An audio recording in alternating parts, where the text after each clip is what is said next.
danna subscribe, kana ka danna ƙararrawar sanarwa ta yadda za a dinga sanar da kai da zarar mun ɗora sabon shiri.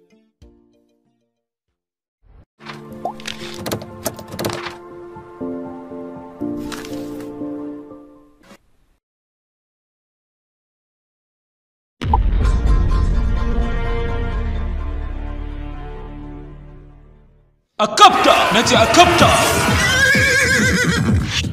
Assalamu alaikum mai sauraro, kana sauraron littafin Kare Kukanka kashi na 23 daga bakin Bashir Abdulaziz Bulango. Idan mai sauraro bai manta ba, a kashi na baya mun tsaya daidai inda matar arnan dajin nan da jarumi Nisubul Ashman suka ja bushe da wata mahaukaciyar dariya mai tsananin amogami da amsa kuwa da birgitarwa wacce ta sa gidan sarautar gaba daya ya kama girgiza kamar zai nutse zuwa cikin karkashin ƙasa. Kwatsam sai ga wani shirgegen aljani mai tsananin girma, kwarjini, muni da ban tsoro ya bayyana a gabansu.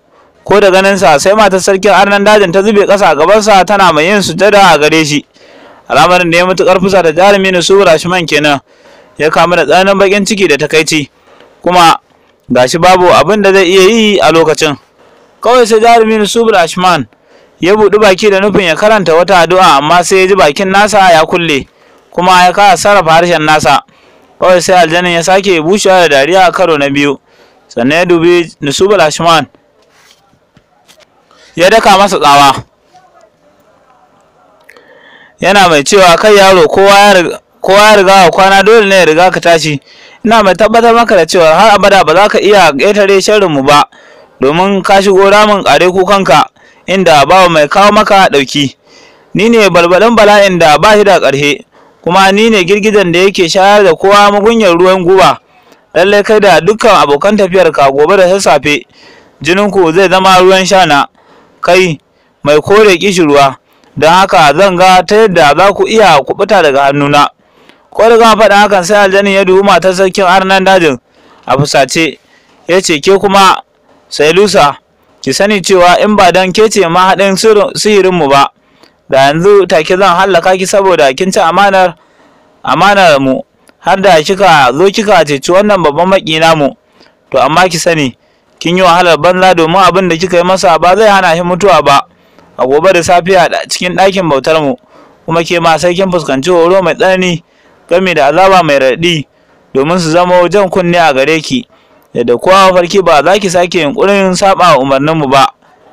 Gama faɗin hakan ke da wuya, sai aljanin ya ɓace ɓat daga cikin ɗakin tamkar bai taɓa wanzuwa ba a wajen. Ko da ganin haka sai Sailusa ta fahe da matsanancin kuka cikin nadama, ta dubi Nisubul Ashman. A lokacin da hankalinsa ya dawo jikinsa, ya ji kamar zai iya buɗar baki ya yi addu'a, amma sai ya kasa ɗin.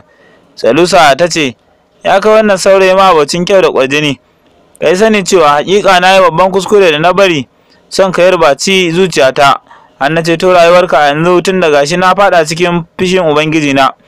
A rayuwata ban taɓa faɗawa cikin tarkon son wani ɗa namiji ba sai kai. Kai sani cewa a yanzu haka an ɗaura aure na da sarkin garin nan, amma bai taɓa sani na ya mace ba, domin Ubangijinmu ya hane shi da kusanta ta har sai bayan ya gama kammala asirin tsafinsa da yake yi na san mallakar komai da kowa na cikin wannan duniya. Yanzu shi kenan na janyo wa kaina faɗa cikin masifar da ban san ƙarshen ta ba. Lokacin da Sailusa ta zo nan a zancenta, sai jarumi Nisubul Ashman ya tare nan bayanta, yana mai cewa, akan wani dalili zaki gaskata wannan aljanin banza a matsayin ubangijinki, alhalin shi ma ba ubangijin komai da kowa ne?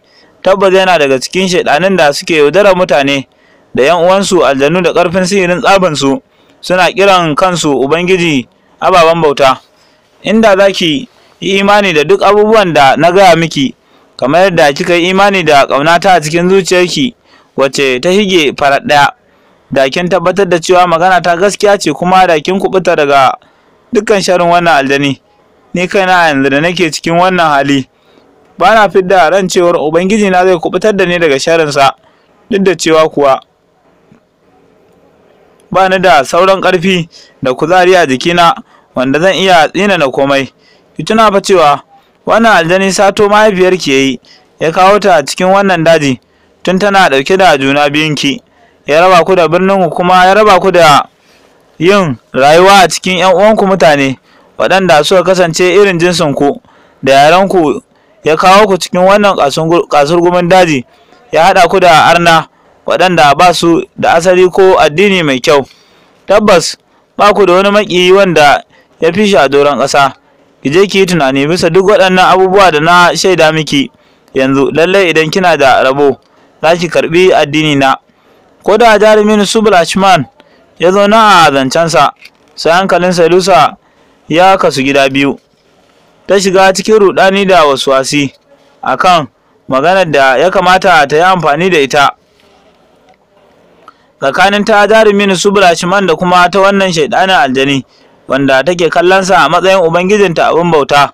Kawai sai Sailusa ta miƙe tsaye da sauri ta fice daga cikin wannan wuri, ta bar jarumin subul ashman a kwance cikin yanayin tsananin damuwa gami da takaici bisa ganin cewa yin addu'a ma ta gagare shi bare ya samu agajin gaggawa. Amma da ya tuna cewar duk halin da yake ciki Allah ya sani, sai hankalinsa ya kwanta saboda ya tabbatar da cewar babu wani yanayi madawwami.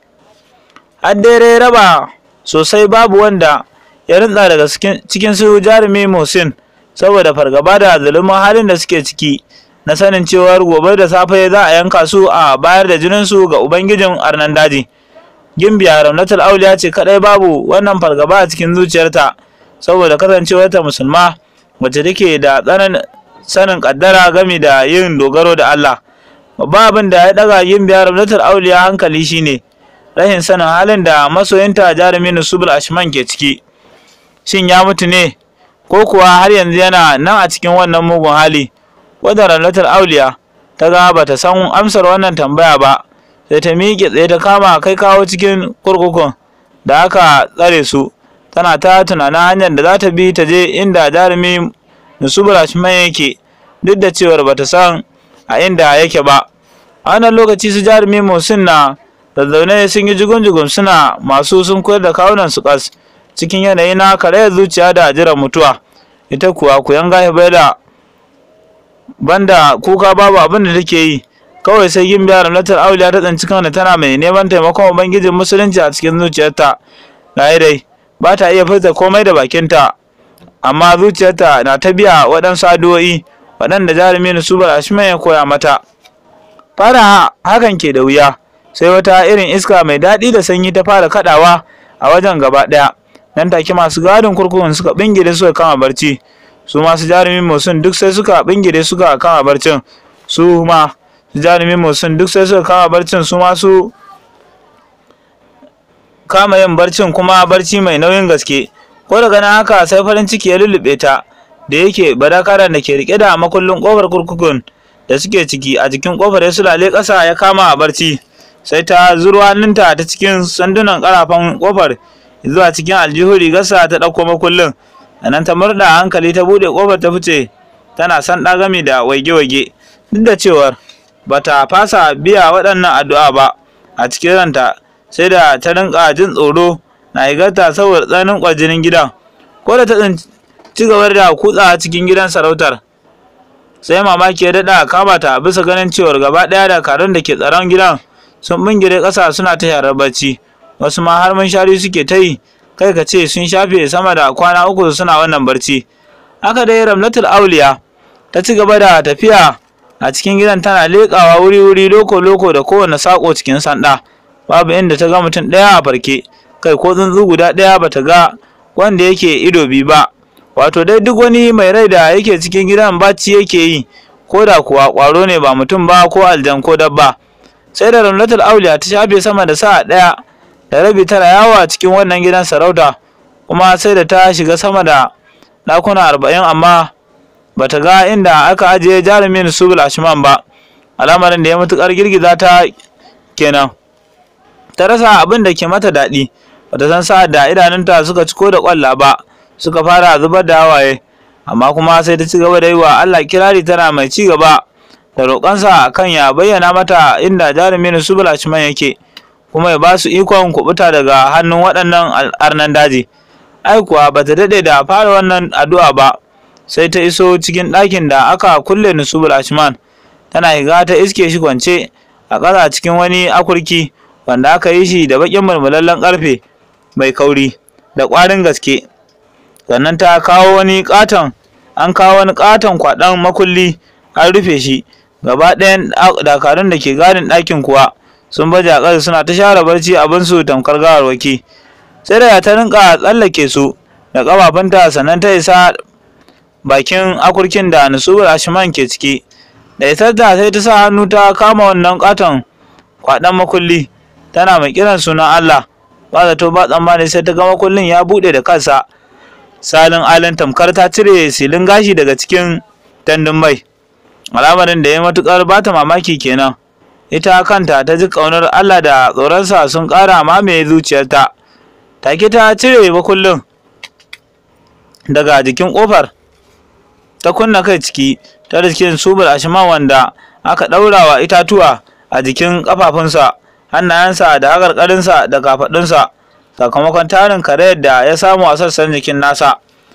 Kwada ta iso dab da shi a lokacin da yake barci ta ga yadda ya samu karaya mai yawa a jikinsa, kuma ta ga fuskarsa da sauran sassan jikinsa sun kumbura.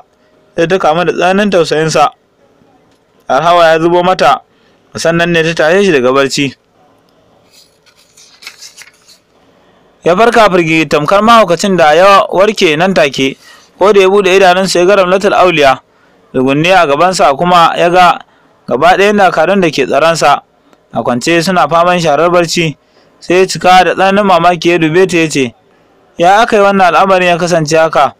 ramlatul auliya ta ce, ai iko ne kawai na Allah, ni dai kawai na tsinci kaina ne ina mai roƙon Allah kan ya bani ikon zuwa inda kake, kuma ya kubatar da ni da mu daga sharrin waɗannan arnan daji.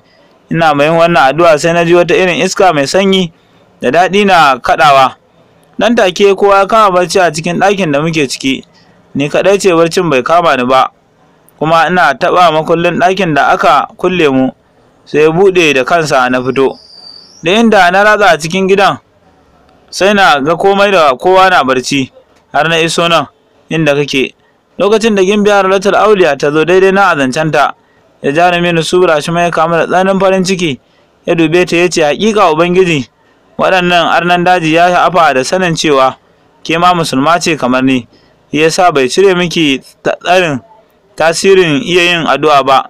Maza ki tofa mani addu'o'in nan da na koya miki. Nan take Ralatul Auliya ta bi umarni, sai da ta shafe kimanin daƙiƙa 250 tana tofa adoyin a dukkan jikinsa sannan ta kammala.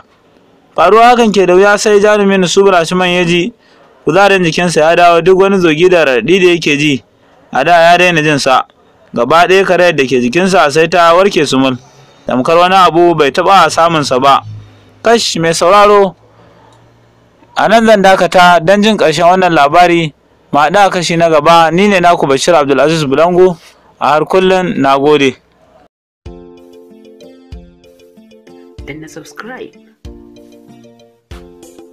kana ka danna ƙararrawar sanarwa ta yadda za a dinga sanar da kai da zarar mun ɗora sabon shiri.